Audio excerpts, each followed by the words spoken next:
This was kind of a tough conversation to have, and I apologize for... You know what? No, I don't apologize. Hello everyone, welcome to Love and a Little Magic, the podcast about life magically. I'm Fairly Theta. It's been a while, and I'm sorry for that.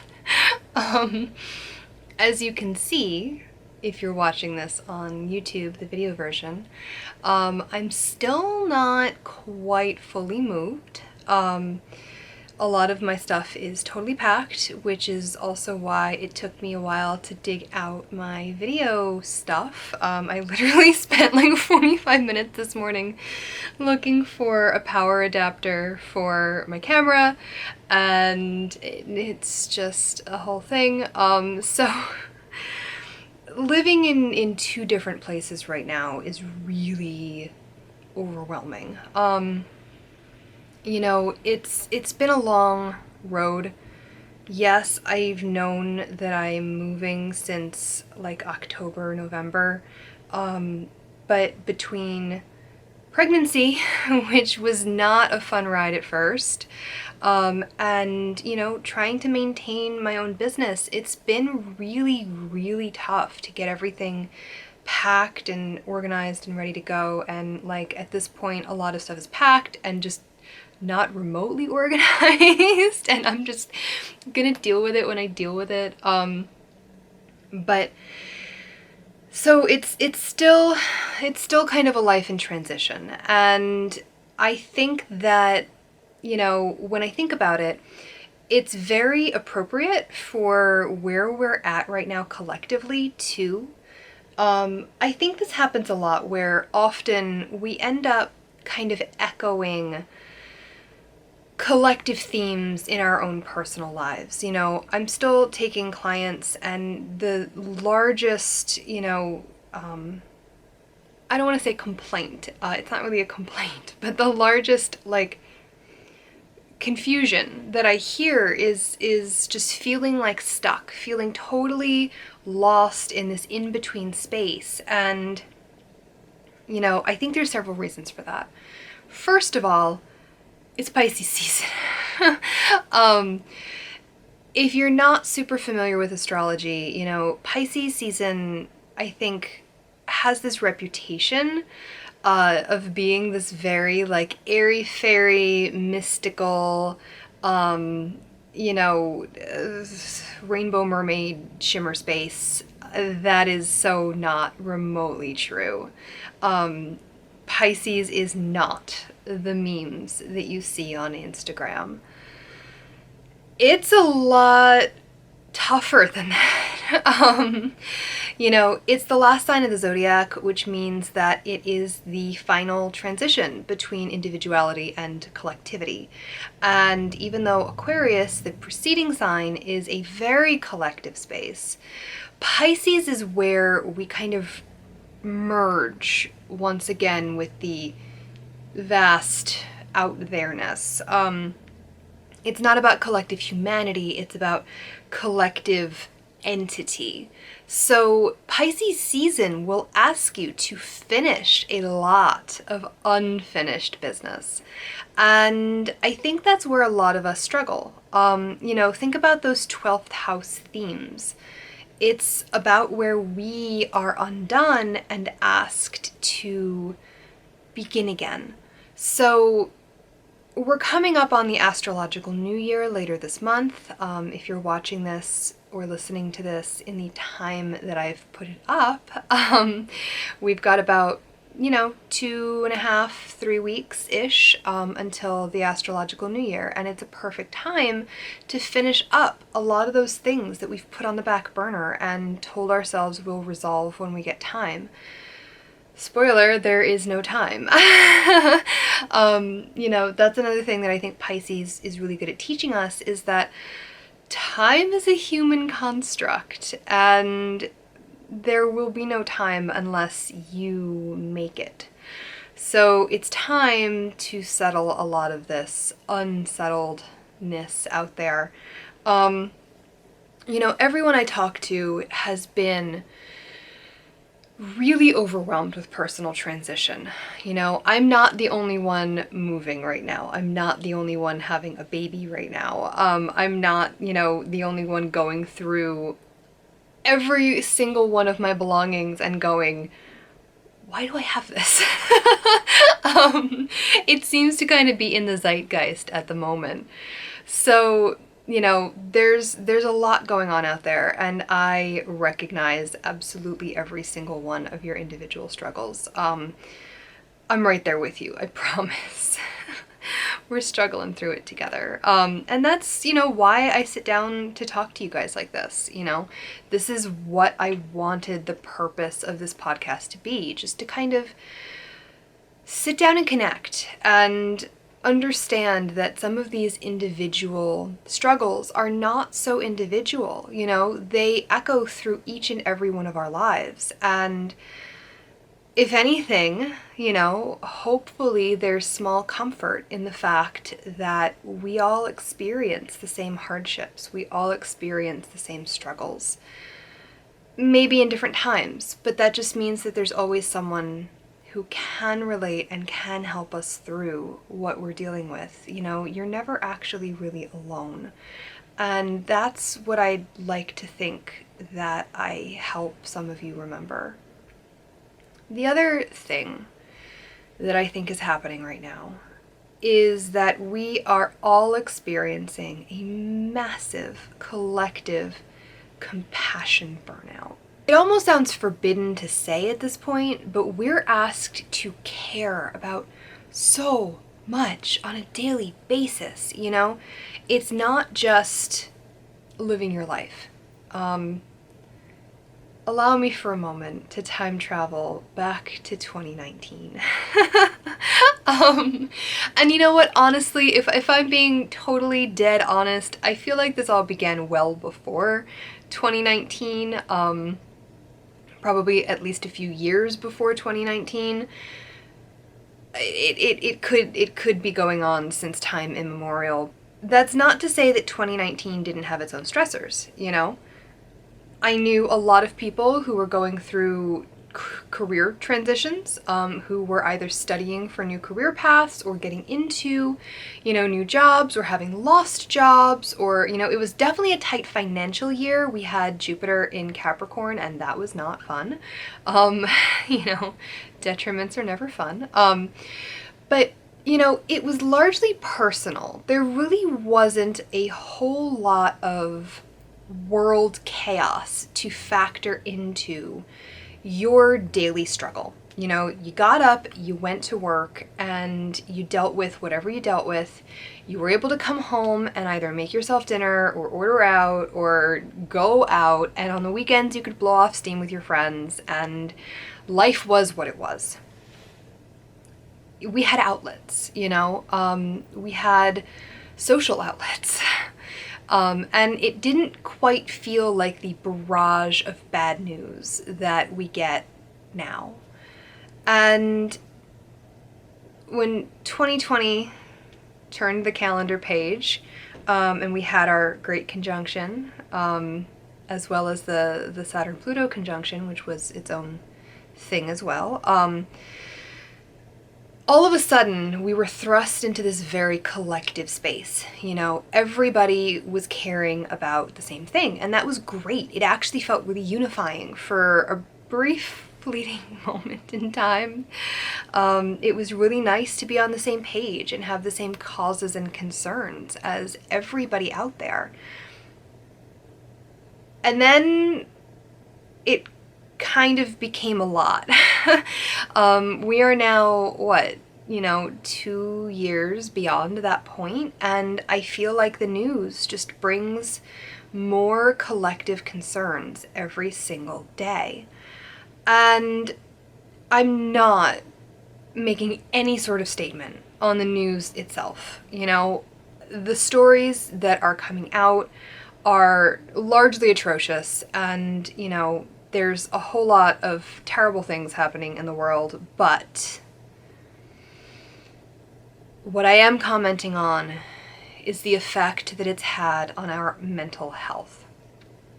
Every single human being that I know, whether it's casually, professionally, personally, familially, has had an excruciatingly difficult time integrating this barrage of news into their lives.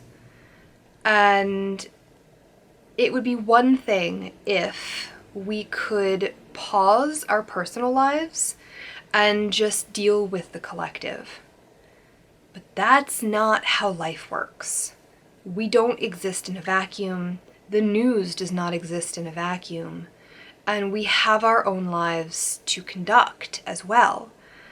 And I'm seeing a lot of people having a lot of difficulty navigating this place of concern where they still have to navigate the personal transitions that they're dealing with. And not many people are well equipped to handle one or the other, let alone both at the same time. Unpopular opinion time. What I want to say is that it's okay to not do anything. It's okay to focus on your own life. It's okay to fix your own problems. You can't drive a car if there's no gas in the tank. You can't help someone else if you are drowning. You need to pull yourself up first. You know, it's very much like that old airplane safety cliche. You have to put on your own life vest before you help the person next to you.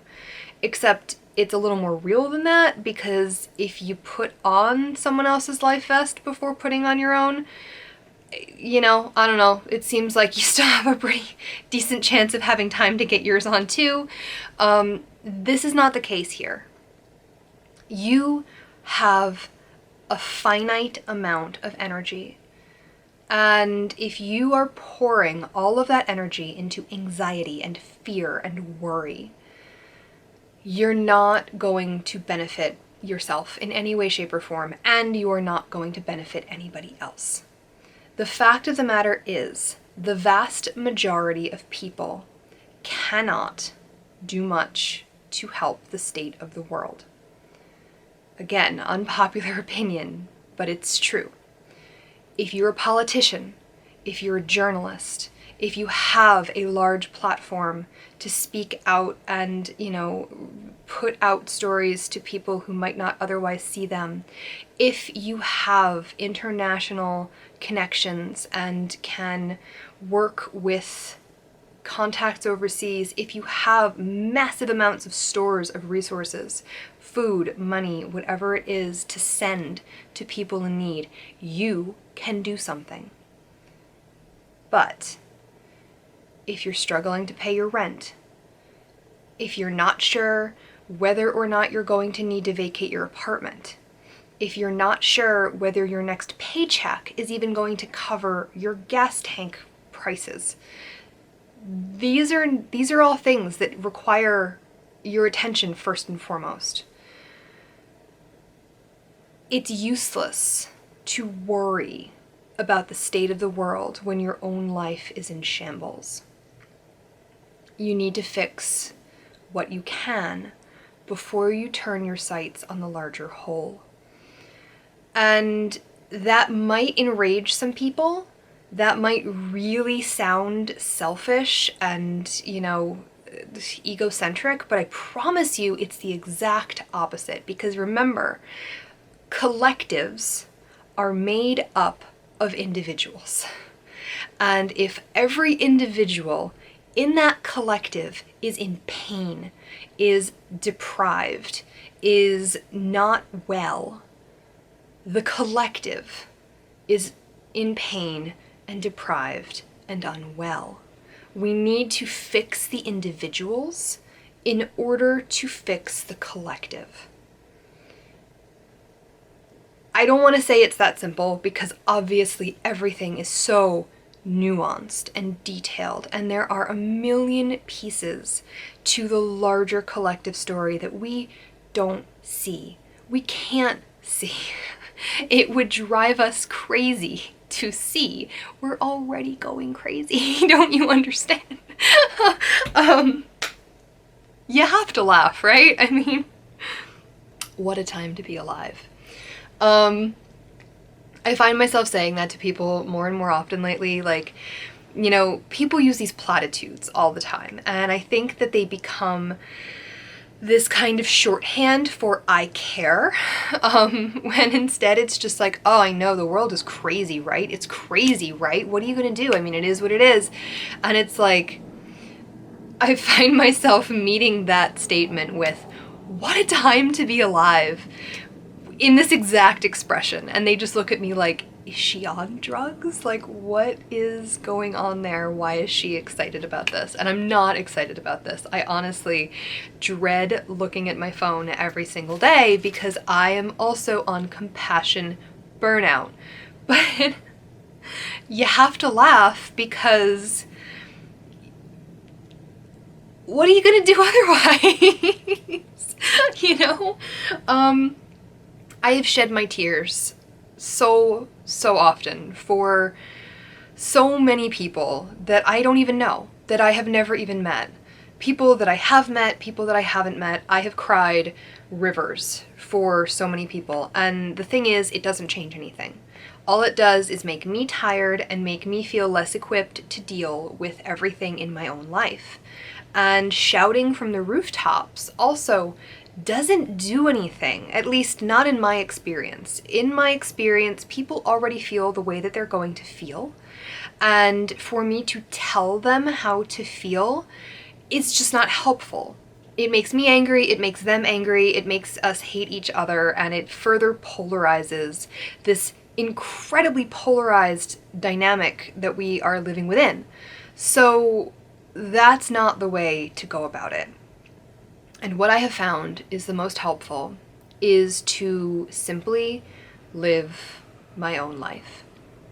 Pack my boxes, plan my birth, you know, worry about my business, and the leftover energy that I have can go into strengthening local resources. You know, that's another thing that I think is going to become very, very important over the next few years, probably. And I say this for a variety of reasons, but we're going to need better local resources.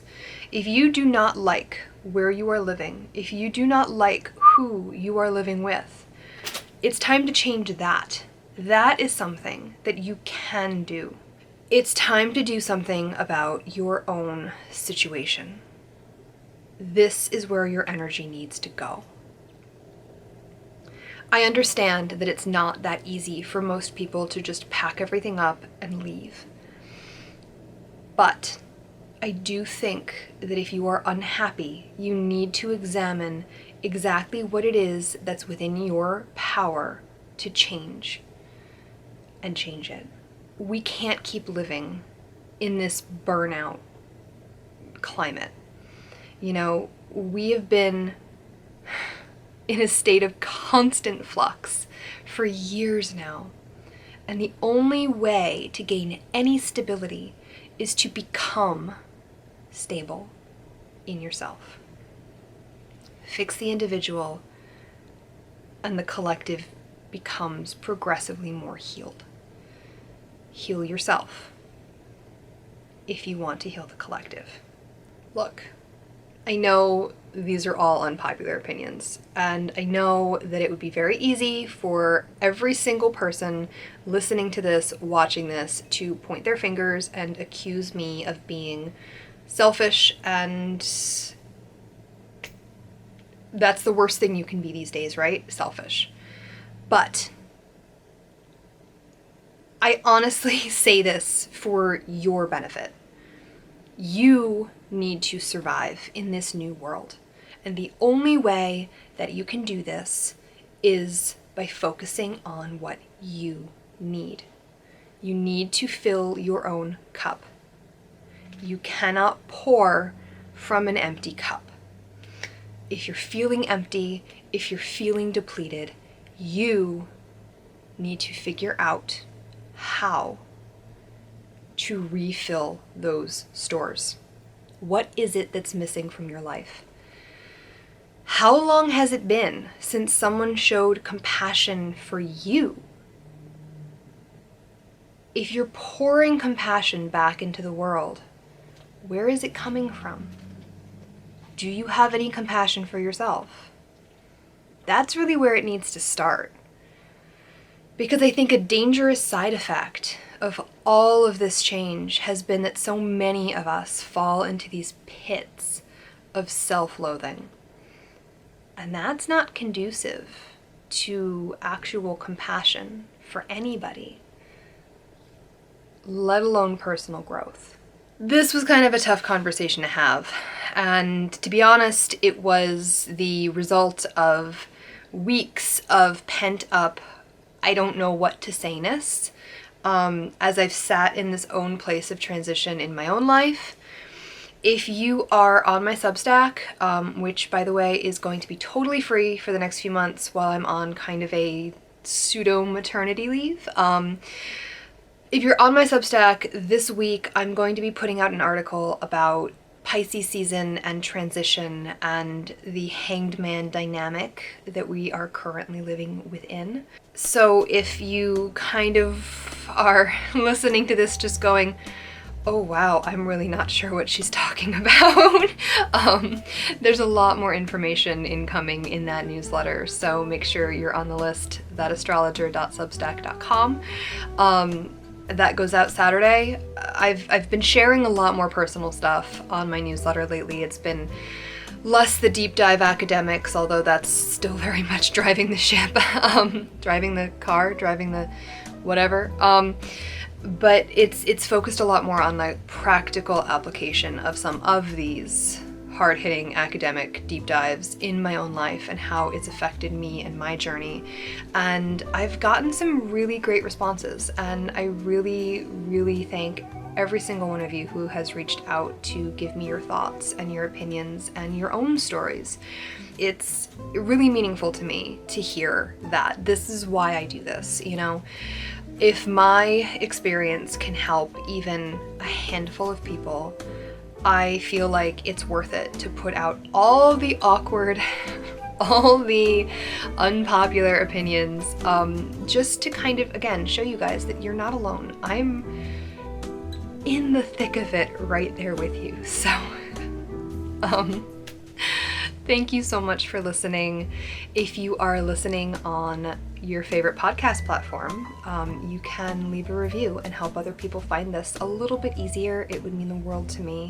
If you're watching this on YouTube, you can like and subscribe to this channel, not only to make sure you don't miss any more episodes like this, but also to help other people discover it in their own feeds. You know, that's kind of how we do outreach these days. So, and if you want to find me or reach out to me, you can find me on Instagram at fairlytheta, or my website, thatastrologer.com or lifemagically.com. I've got two websites because I'm indecisive. And like I said, I have my newsletter that goes out every week, thatastrologer.substack.com, where we have a lot more in-depth discussions like this, but much more in-depth. A lot more esoterica. These tend to be a little more casual, so there's an educational component to those too. But again, thank you so much for watching, and hopefully next time I will see you in my new space with my complete setup and not just whatever's going on back there. I'll talk to you next time. Bye.